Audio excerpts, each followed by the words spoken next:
Imagine this for a second. The people who built the apps you use every single day, the big innovators from Silicon Valley suddenly joining the military. What would that even look like? Sounds a bit like science fiction, maybe. Well, it's actually happening. Today, we're doing a deep dive into exactly that. We're looking at the U.S. Army's brand new initiative, Detachment 201.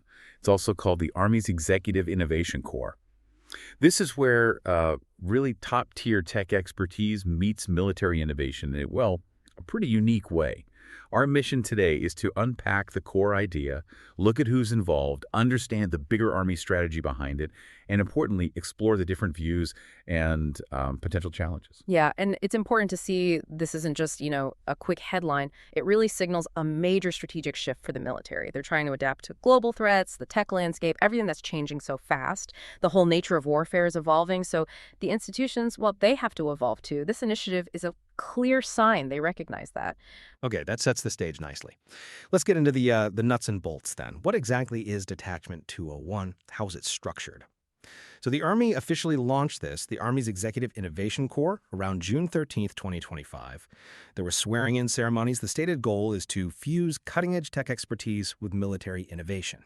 Oh, and the first people joining, we're talking some really heavy hitters from the tech world. You've got Sankar, he's the CTO at Palantir, Andrew Bosworth, CTO at Meta, Kevin Weil, the Chief Product Officer at OpenAI, and also Bob McGrew, who advises Thinking Machines Lab and used to be Chief Research Officer for OpenAI. I mean, these aren't just names, they're basically architects of our digital world. Right.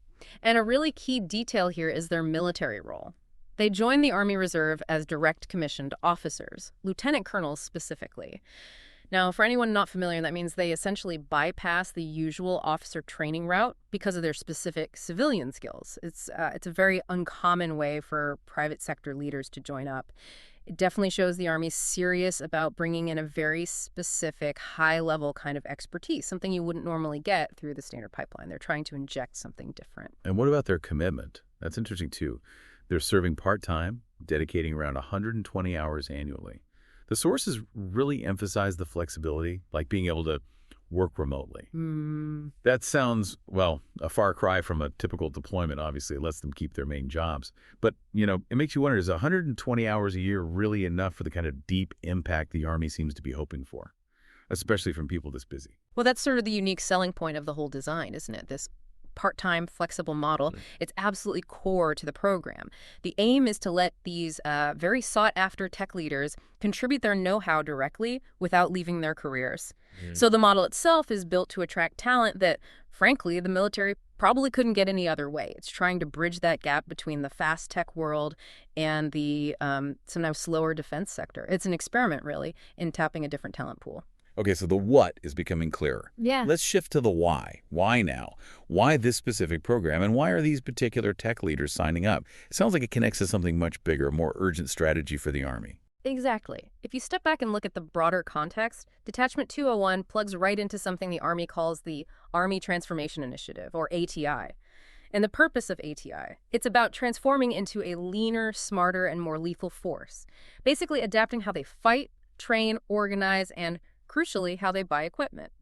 It involves looking hard at requirements, focusing on warfighting units, and really trying to eliminate waste and obsolete programs. It's about building an army for the next war, not the last one, and those future conflicts. Increasingly digital, increasingly tech-driven. Right, and Detachment 201 is described as supercharging efforts like ATI. Yeah. This is where Army Futures Command AFC comes in, right? AFC, based in Austin, Texas, is the command that runs these big modernization projects.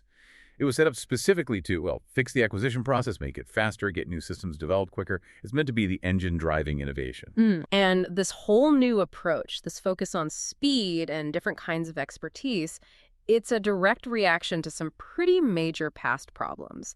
I mean, the Army previously spent, get this, $32 billion on programs such as the Future Combat System that were later canceled with no harvestable content. $32 billion, wow. Yeah, $32 billion. That figure alone really shows you why they feel such urgency to find a better way. So this new strategy, the one Detachment 201 fits into, it's all about prototyping, rapid fielding, getting useful tech to soldiers faster, and hopefully avoiding those huge, costly dead ends. And it's not just about the money or the hardware, is it? It's also about getting people to actually use and understand the new tech, Yeah. especially something like AI, which is complex, changing all the time. Yeah. I saw a quote from Colin Crosby's with the Marine Corps that really struck me. He said, "It's not that people are afraid of the technology, they just don't understand how the technology can work for them." That seems like a massive hurdle, both psychologically and practically. It really is. And Daryl Roberts, a CIO at the Defense Logistics Agency, adds to that.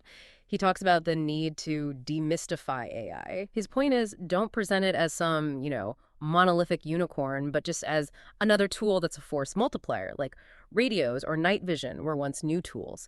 He thinks giving samples to early adopters helps spread adoption organically. And Detachment 201 seems designed to tackle exactly that gap, bringing in experts who can actually translate, who can bridge that understanding, help military folks see how these advanced tools can genuinely help them do their jobs better, not just in theory, but in practice.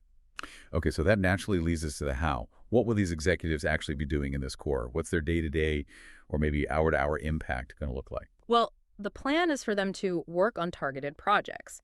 The idea is they'll help guide rapid and scalable tech solutions to complex problems.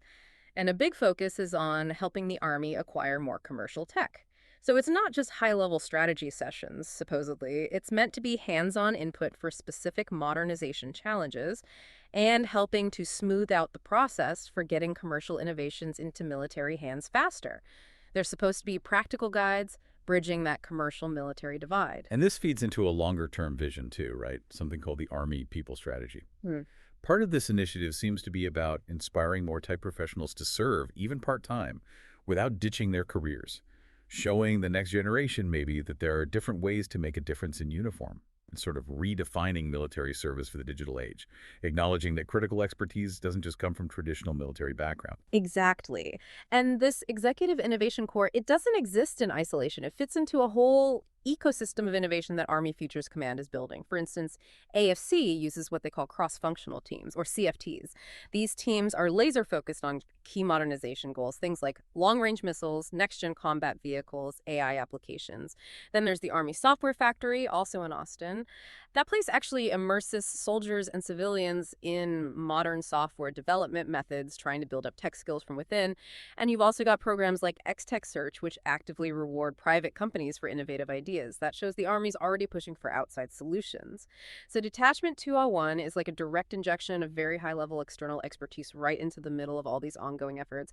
It adds another pretty unique layer to the Army's whole tech transformation push. Okay, so bringing it all together, what does this actually mean?